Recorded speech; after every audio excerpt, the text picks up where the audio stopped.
intrepid architects out there. If you believe design can change the world, then you've found your humans here on this show, Architecting. My name is Angela Mazzi, and I'm an architect and career coach who's figured out how to live my passion while claiming a successful architecture career and lifestyle. This show is about the architect as a person and will help you bypass the status quo traps in our profession while teaching you how to make an impact in your career. We need to stand in our power as architects and use our skills to make great places. If you're with me, let's get architecting.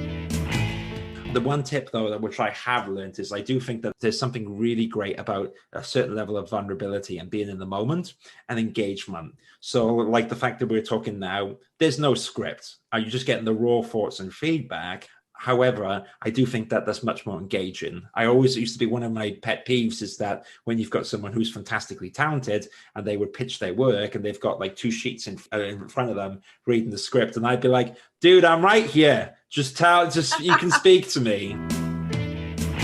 Welcome to Architecting. I'm really excited about my guest for this episode, Stephen Drew, who founded Architecture Social. It's really great to have you here. And I love what you're doing to build a community of architects. Thank you, Angela, and you're so patient. For context, for anyone listening here, Angela was super patient. I've just been in back-to-back meetings. However, it's a super thrill to be here, and my pleasure. I do love the Architecture Social, and yeah, it's basically what I do is I still work in recruitment, and outside of hours, I set up the Architecture Social, and the Architecture Social is a community which is open to all. It is open to all, from students, academics and employers in architecture. And it was something that I set up during the pandemic on furlough, Angela, because I furlough in the UK in COVID. There wasn't much work last year. So I was in my pajamas half the day. And rather than being on Netflix with two bottles of wine deep, I was like, I've got to do something with my brain. And that's what came out of it. That's it in a nutshell, but super glad to be here. Well, that's a great pandemic project. And, if you haven't seen it, check it out. This is a really great hub. It's kind of part clearinghouse, part networking, part educational content. People can put their own projects up there or get kind of employment networking connections. So what were you trying to do with this? What gaps did you see in the profession that you were trying to fill with this effort? Really good question. And it kind of evolves as time goes on. I guess a lot like architecture briefs everything. It's all about how the space is being used. And so it's a combination of things. But I had time on my hands. And the thing is that I used to work in architecture before recruitment. And so when I was a part one architectural assistant, so in the UK, that's pretty much a graduate architect. So the first role that I was entering the job industry market, it was during the 2009 global economic crash and the recession. And I remember the feeling of being a little bit apprehensive looking for a job because you study for all this time and you taught these skills, but you think like, how do I get a job? And so I thought, wouldn't it be cool if there was this kind of supportive community for that? And that kind of is the core of it, that kind of mentoring aspect and that stuff I really do enjoy. However, as time goes on, it's like you said, it's a little bit of this, a little bit of that. We have Dungeons and Dragons on there. We have a book club. We have things that change all the time. And with that, some things we've done, like we have gaming night, and that kind of works, and then it kind of doesn't work. So we're always improving, always changing. But what I would like to see is more help towards architectural graduates, which is amazing. And what we're seeing as well is because it's open for all and free for all, more employers can go on there. They can post jobs on the Architecture Social community. When you log in them, you haven't got like the adverts and all the awfulness of Facebook, the corporate evilness. However, I wouldn't say it's quite as maybe stuffy as LinkedIn. I quite like LinkedIn, but it's a little bit more informal. That's like the tone of it. And where it goes in a few months, I guess nobody knows. However, that's the fun of it. Well, it's amazing. I love you even sell flip-flops and t-shirts. So you know what? Do you know what? You'll make you laugh. We've only sold one pair of flip-flops, and that was me mainly learning. I mean, the goal with the marketplace, and I'll be really upfront with you, is that down the line, I would like that students can post their own work and stuff. But the test was products, and there's an amazing architectural graduate called Wallace Arbu. I've known him for a while, and he basically is his picture and is credited on the Architecture Social, which is the landing picture. And I said to him, can I have a bit of fun with the market stall? And so, yeah, you're right. We have flip-flops on there. And that's the one product I sold. So someone in the UK bought some Architecture Social flip-flops. And I think we made a profit of £2. Living the dream. Yeah, there you go. But it seems like you've really, in a short time, built a big following. Yeah, I'm privileged. I try to be clever with it. So the heart of it is the community. But stuff like the Instagram, the heart of the Instagram is actually to show, the idea is to showcase the work from within the community. What's really interesting is that the following, it tends to be the people within the community and participants, which is great. Because one of the interesting things is with all these social media channels is that you're kind of blasting stuff out, and it's really hard to build a community on just something like Instagram, because the conversation can be one way. Whereas what I like about the Architecture Social is people can talk to each other on there, they can post stuff, and it's like a free-for-all of a student dorm or a classroom or a professional environment. But what is really nice is to see that people on LinkedIn and Instagram really enjoyed the students' work and stuff like that. So yeah, it's great to have that following, and hopefully the content within the social media accounts, that it's a byproduct of the community. So hopefully it's this awesome, self-perpetuating, organic, fun thing. And that's what I quite like about it, you know? You're kind of really reaching out to that young, emerging professional. We all deal with this. We have to get a broad range of experience to get licensed, but we're also trying to figure out what we actually want to do, what size firm we want to work at, what we may or may not want to specialize in. I think it's great that you're really targeting this to an audience that needs community, needs clarity, needs mentorship.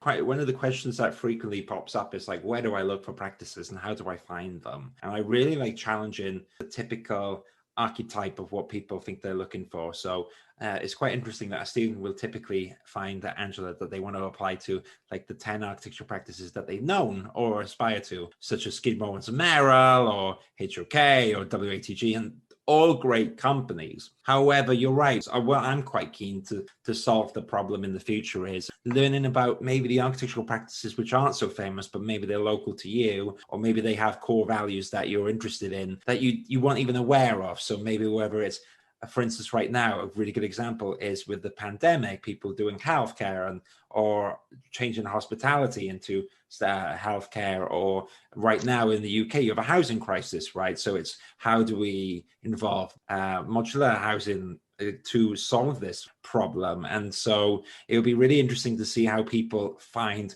companies by that. And the other thing which I think is going to be the big disruptor in the future is it's not going to be just about architecture practices which have, quote unquote, the sexy projects. It's very important now, diversity, inclusivity, equality, work-life balance, and this other stuff is super, super key. And in the UK, for instance, even the gender pay gap. So there was a gender pay gap, which is being more corrected now, but it was typically that male architects would earn more than their female architectural counterparts. And so through conversation and talking about this stuff, that actually it's all beginning to be a bit more of a level playing field in the UK. And I think through tools like this, it will be really interesting. So the challenge for me going forward is identifying architectural practices which maybe don't necessarily have the limelight, but are doing things the right way and really championing them so that they get amazing people apply. I think that is kind of like a much better way of rewarding good architecture practice instead of naming and shaming those that maybe don't do it the right way. If you give the limelight to practices which are inspiring, and then if they have inspiring architectural graduates and architects find them, then hey, that's kind of an awesome thing. So that's really where my head's at right now with it. Yeah. A myth with a lot of big firms is you look at a few projects that are amazing and you think, well, everything they do is like that. And that's not really true. Bigger the firm, the more stratification. So there's the A team, the B team, the C team, and the D team. And you may find that you start out and you're working on C and D team projects, and it's really not any different than if you had worked at a smaller firm. You aren't getting what you thought you were getting going to a headliner kind of a firm. Yeah, and I think it's really interesting building upon your point where maybe the experience you get at a quote unquote not so famous architectural practice, maybe you run the project from the design inception to the practical completion. But as you said, I mean, I've worked in practice on a large project, and you can only do certain elements of a package because it's so big. I mean, it is quite interesting what practices which are quote unquote not on design or not, on the Architecture Glamour magazines, they still have super rewarding employment environments. Yeah, so you teach and you did practice, and now you're on the other side doing recruitment. Where's the thread line through all this, and where's your passion here for the architecture world? I do like architecture. I was not the best person. I was not inspired by technical drawing. I understand its importance, but when you have some people, they thrive on that problem solving aspect of it. It just really wasn't my passion. However, I loved architecture. That I knew everyone in the office. My heart was in the right place. But what I was really good at is I loved pitching work. I loved the social aspects of it. I loved being involved in the social group. So I used to be the cheeky chap in the kitchens that knew everyone. I realized that maybe being directly an architect wasn't for me. And so that's when I went into recruitment. And I would be misleading you if I didn't say that also the idea of making money. I think Wolf of Wall Street just came out at the time. And I was like, that seems so much fun. Let's go crazy. I do think, though, with recruitment, it can go two ways. There's no doubt if you have no morals and you just don't care, you can make more money.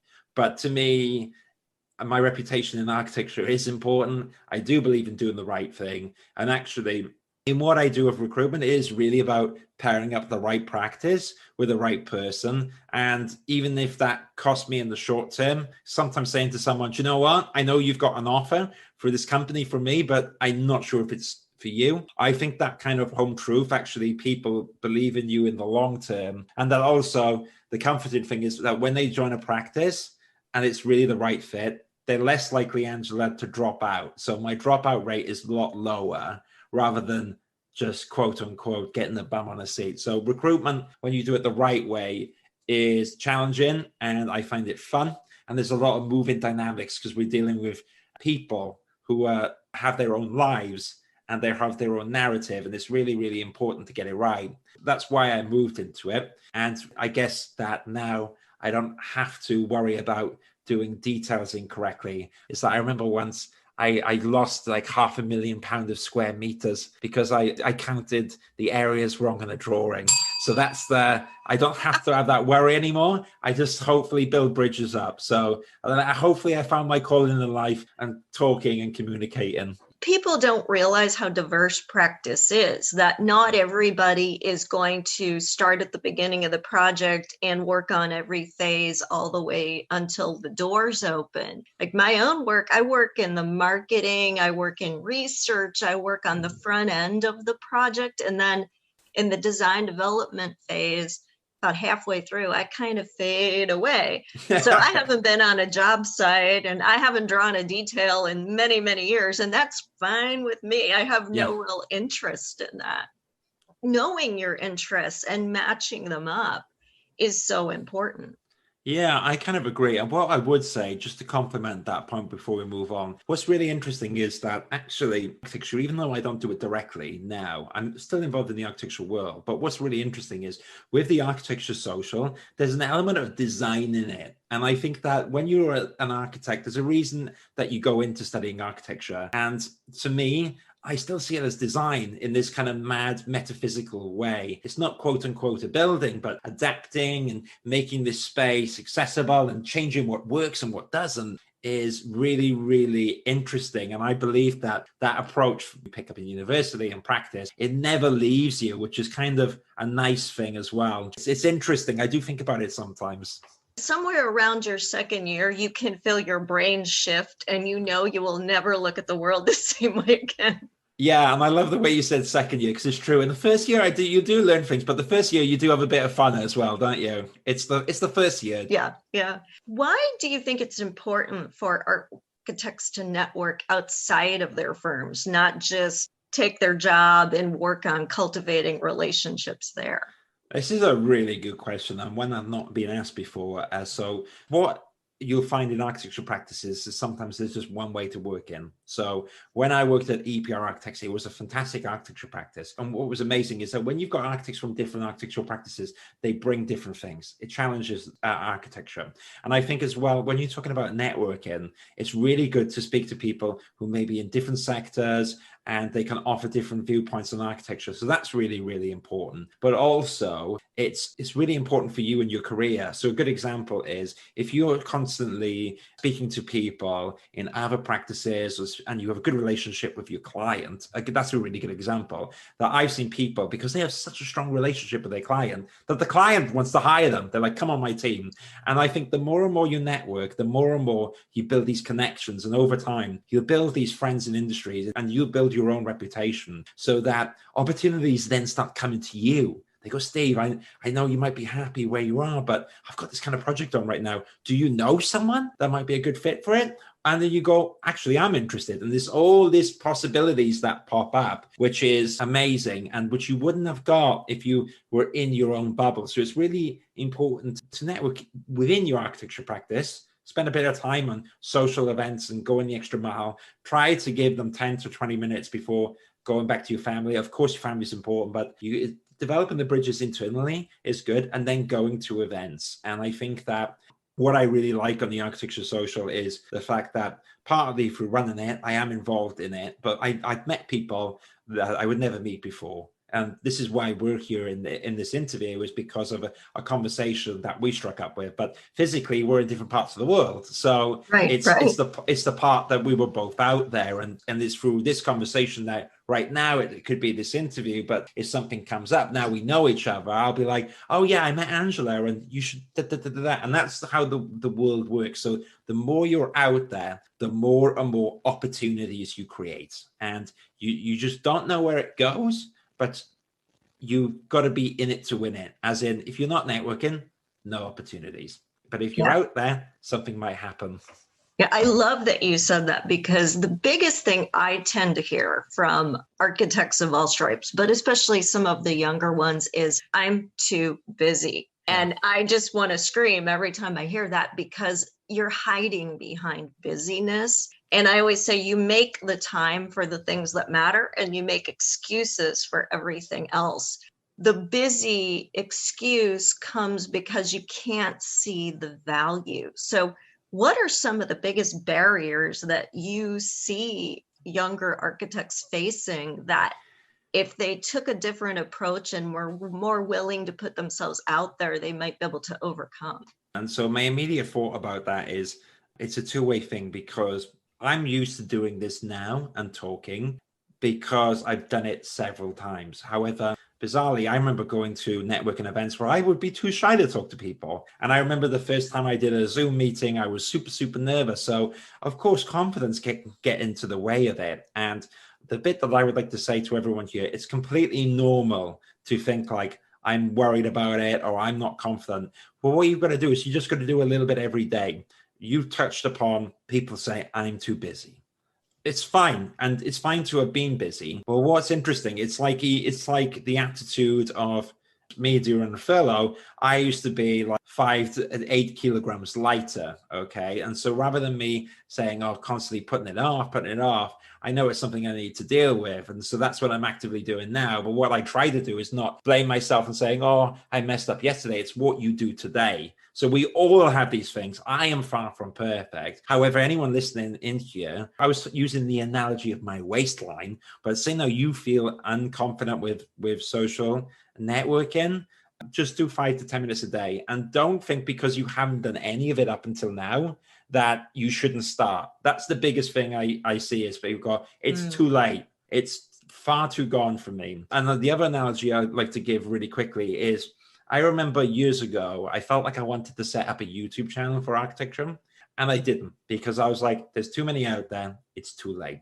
And so on the back of this community, one of the things is a YouTube channel, and we have 1,000 subscribers. And what I find interesting, imagine if I just, again, Angela said, it's too late for the social, then we wouldn't have had that year's worth of build up. But because I started it a year ago, now things are in motion. So it's never too late. That's my biggest takeaway. And don't beat yourself up on what's happened. Let's just think about going forward, changing things. Now, that is such a great point to make. No matter if it's been said or done before, nobody's ever done it the way you would do it. And maybe you will be the one that makes the connection that matters to someone. I mean, I'm sure we've all had this experience where maybe you're in a meeting and you explain something and it doesn't really land. And then somebody else at a different meeting says the same thing you said. And all of a sudden, everybody's going around, did you know whatever? And you're like, I said that already. But for whatever reason, they needed to hear it in a different way. Yeah, it's such a good point. And to echo that, because I do live streams, and I do it in a live stream at first was super scary. It's totally scary. And sometimes I will say something on a live stream, which is far from perfect. You know, I know my backbones. I wouldn't say anything offensive or anything like that. But when you're live, Angela, it's a super weird moment. And yeah, sometimes I can make a nervous joke and you think, oh gosh, I will hope that didn't come across the wrong way and all this stuff. But what I've learned is that actually through trusting in yourself and building up sincerity with people, they know that you're live and things are not perfect. I used to be very conscious about how I would speak, if I'm mumbling, if I'm going ums and ahs. And one of the things that when you're speaking publicly, it's very, very difficult to get past that at the start. However, now I've got more used to it and I do less ums and ahs. But you shouldn't beat yourself up on that. As like you said, and especially in a live stream, you've got to give yourself a break, because when you're doing a pitch or a presentation of your projects, it's live, it's in the moment, and things are far from perfect. The one tip, though, which I have learned is I do think that there's something really great about a certain level of vulnerability and being in the moment and engagement. So like the fact that we're talking now, there's no script. You're just getting the raw thoughts and feedback. However, I do think that that's much more engaging. I always used to be one of my pet peeves is that when you've got someone who's fantastically talented and they would pitch their work and they've got like 2 sheets in front of them reading the script, and I'd be like, dude, I'm right here. Just you can speak to me. And what's interesting is while that script's perfect and it's got everything in there, it's not in the moment. Whereas imperfect, talking from the heart, pitching what you like from your project, the passions, the points that you've rehearsed those, so you know the beat and you know the main points you want to hit. How you go about it though is natural, and I think that if you have that approach, people are going to be more forgiving for the fumbles per se, because there's meaning in the conversation rather than a script. Absolutely. That authenticity, it gives you a genuine connection and it builds trust. And trust is really kind of foundational. If you don't have that going on, your client is going to be suspicious and think you're trying to sell them a bill of goods because it's too slick. Yeah.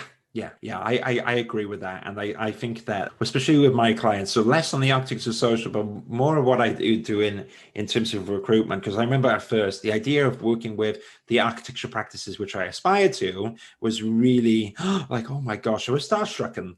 And so over time, I've had to get past that, because when you're working with an architectural practice you respect, I was more, at first, because I admired them, I was more inclined to agree with everything, because out of that respect. However, that was almost detrimental to the business. So what I've learned is that over time, that you can be respectful and disagree with people. You know, you can be, look, I understand from your position. However, with my experience, I recommend that we look at X, Y, Z, because I've seen that in other situations add much more value.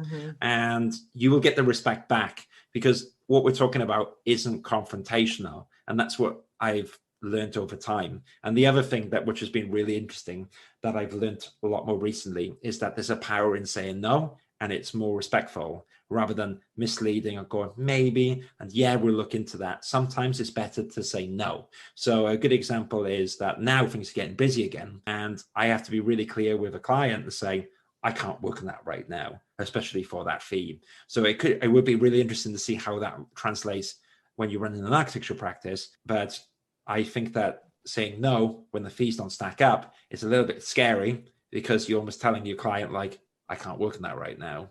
However, I do think they respect you for it. And actually, what I've seen is that by turning away more work as a gentleman, that ironically, you get more work from it. Whereas initially, I remember years ago when I set up a business, I would work in any role at any fee. And it's really hard to come back from that, because once you've established that low fee, Angela, it just haunts you for days and days and days.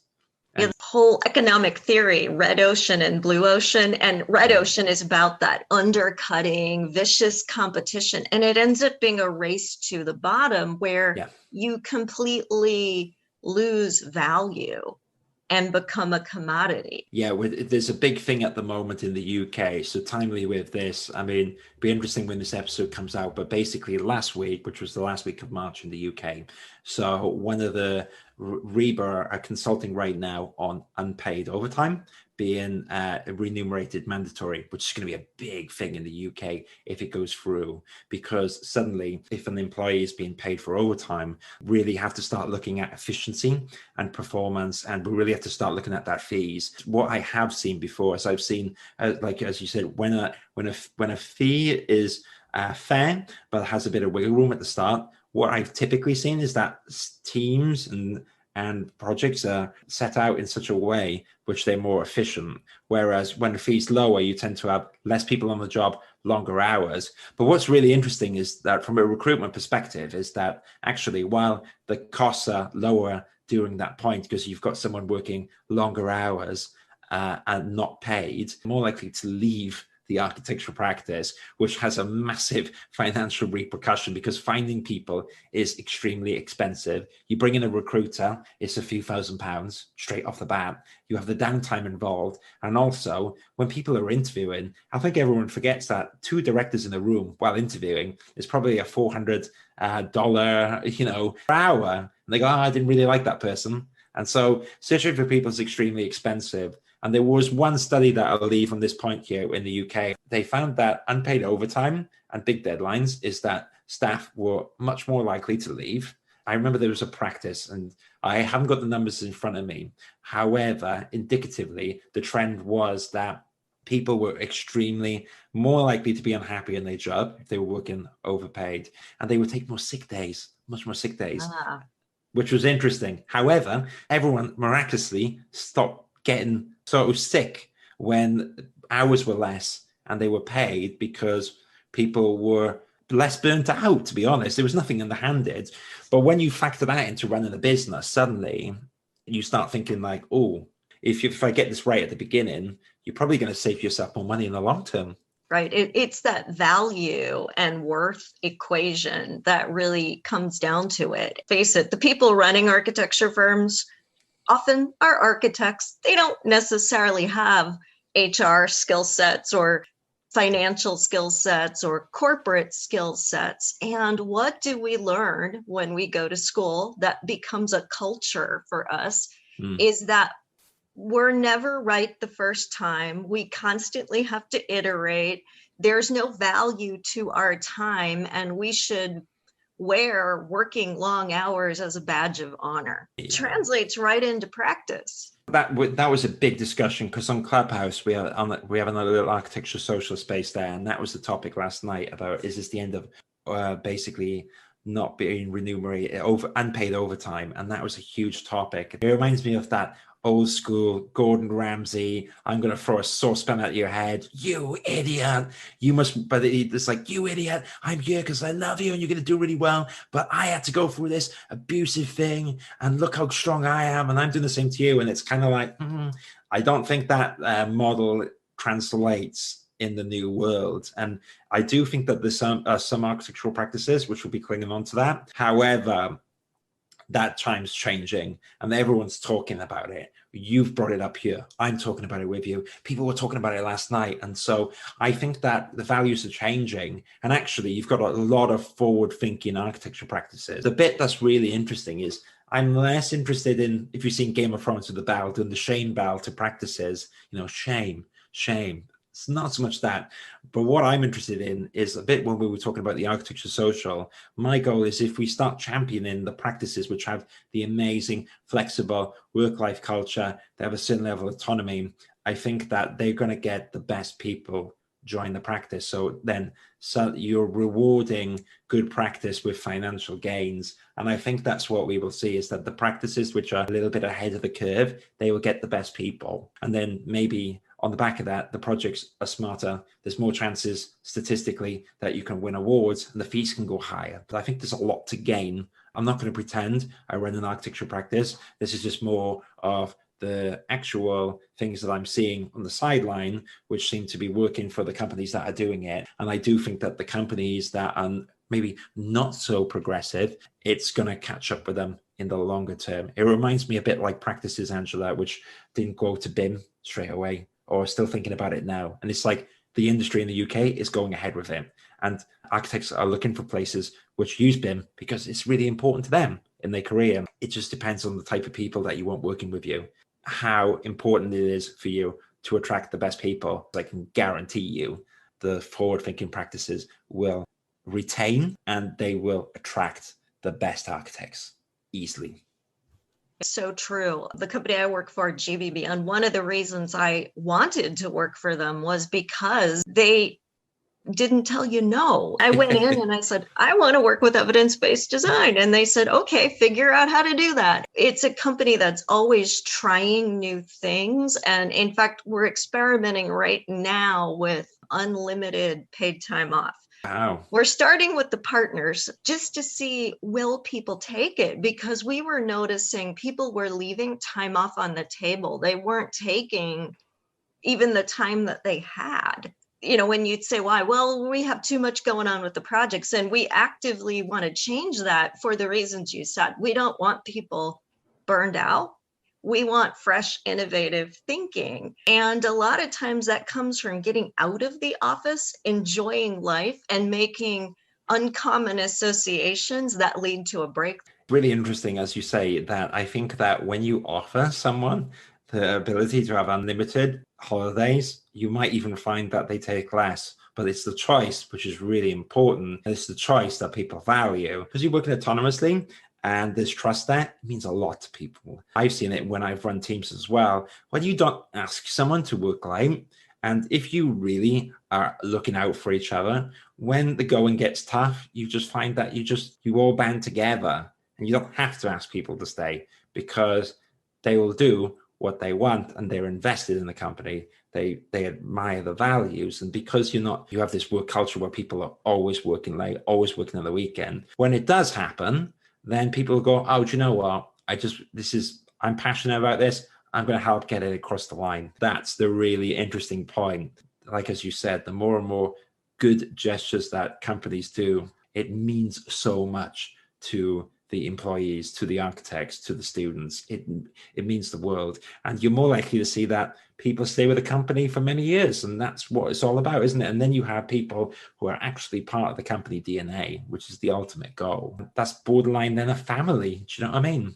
That is so true. This has been such a great conversation. I've really enjoyed hearing all of your insights. And this is my first international podcast. So it's kind of interesting to compare notes with what architects face in the UK versus what we deal with here in the United States. Amazing. Absolutely. My pleasure. I love it. The British invasion, super happy to be here. But hey, the Architecture Social, it holds no bounds. We'll have everyone. To me, it's a privilege to be on here. But the more and more, as you say, international practices, international students speaking with each other, it's really super interesting to see that. And one of the moderators on the Architecture Social. She's American, and it's been super, super cool to learn about her journey. And I've super enjoyed learning the nuances between the British graduate system and America. So absolutely love it. Architecture Social, last thing I want to say, Angela, is super international. So let's get you in there. Let's shout from the rooftop all the good stuff that your architecture practice is doing so that we can influence great practices in the UK to pick up the values, such as you mentioned, including unlimited holidays. That was super cool. I really enjoyed prowling around on the site. Everyone should go check it out. Yeah, it's so cool. Just go to www.architecturesocial.com and you can sign up and drop me a message. And I think you're on there, Angela, as well. Drop Angela a message as well and say that you listened to this episode. That'd be cool, isn't it? And I'll definitely say hello. Brilliant. Thank you so much. All right. Take care. Bye. I hope you enjoyed listening to this episode as much as I enjoyed interviewing Steve. So many amazing insights. In fact, I was inspired to create a special gift just for this audience called Flip the Script. You can download it using the link in the show notes. It's a workbook that explores 4 of the most common limiting beliefs of architects, with space for you to write your own reflections so that you can get over these quote unquote truths of the profession once and for all. I hope you enjoy it. It is absolutely my gift to you. And again, you can find the link to download it right in the show notes. Can't wait to hear what you think. Until next time, stay inspired.